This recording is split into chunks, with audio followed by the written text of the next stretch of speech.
Ողջույն, այսօր մի շատ հետաքրքիր պատմություն ես լսելու, լավ տեղավորվիր և ուշադիր լսիր։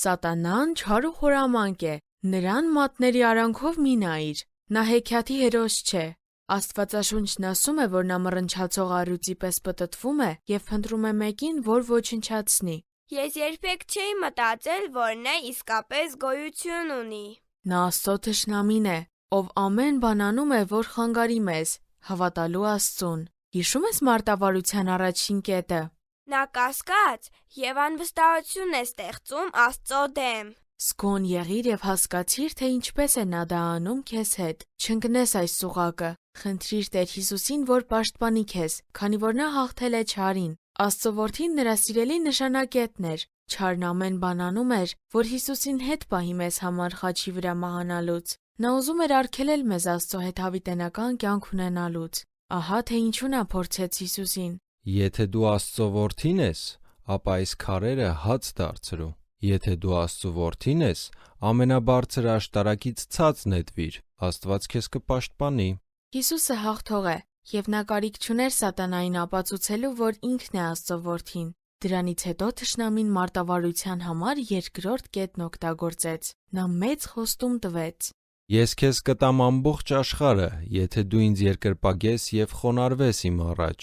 Հեռու գնա սատանա, Աստվածաշունչն ասում է. միայն պաշտիր քո Աստծուն և միայն նրան երկրպագիր։ Հիսուսը հաղթող է։ Նա միայն մեկ նախադասություն է ասում և սատանան պետք է փախչի։ Հիսուսը հաղթող է, դրա համար էլ չարն ատում է նրան։ Երբ Հիսուսին խաչի վրա գամեցին, թշնամին օգտագործեց իր վերջին զենքը։ Եթե դու իրոք Աստծո որդին ես, իջիր խաչից։ Եթե Հիսուսն աներ դա, մենք հավիտյան կկորչեինք, և մեր մեղքերը ներում չէին ունենա, և Աստծո հետ հավիտենական կյանք չէինք ունենա։ Բայց Հիսուսը շարունակեց իր գործը, նա է հաղթողը։ Խաչի վրա նա հաղթեց մեղքին,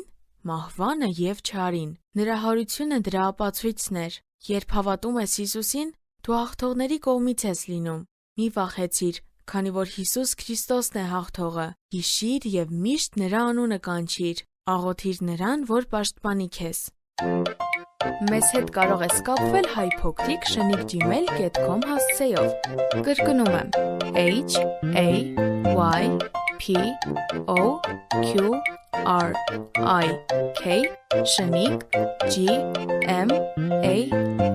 HAYPOQRIK@gmail.com